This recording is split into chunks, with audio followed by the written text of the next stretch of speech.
High বন্ধুরা, চলো আমরা দেখে নিই স্টেট ব্যাঙ্ক অফ ইন্ডিয়ার cash deposit form fill up কীভাবে করব।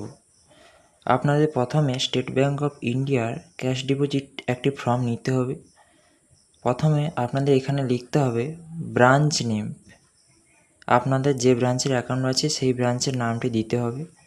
তারপরে দিতে হবে এখানে ডেট, আপনারা যে তারিখে টাকাটি জমা দেবেন সেই তারিখটি দিতে হবে। তারপরে দেখতে হবে আপনাদের অ্যাকাউন্টটা কী টাইপের, সেভিংস, কারেন্ট। আপনার যদি সেভিংস হয় সেভিংসে টিক দেবেন। তারপরে অ্যাকাউন্ট নাম্বারটি পরপর লিখবেন।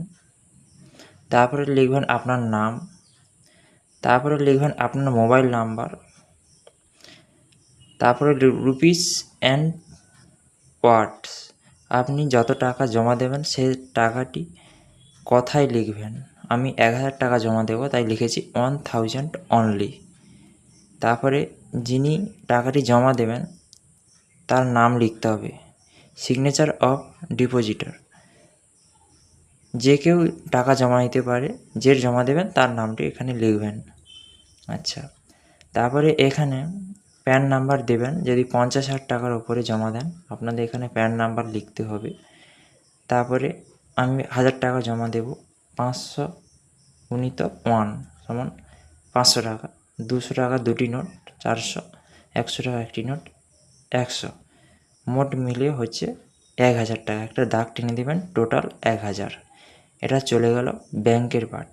এবার আমরা আসব এই সাইডটা, আমাদের ব্যাংক থেকে স্ট্যাম্প মেরে আমাদের স্লিপটা দেবে।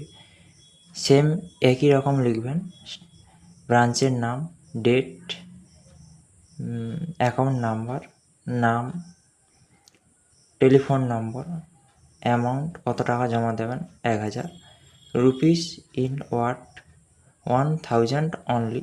এটা আমাদের ব্যাংক থেকে দিয়ে দেবে স্ট্যাম্প দিয়ে।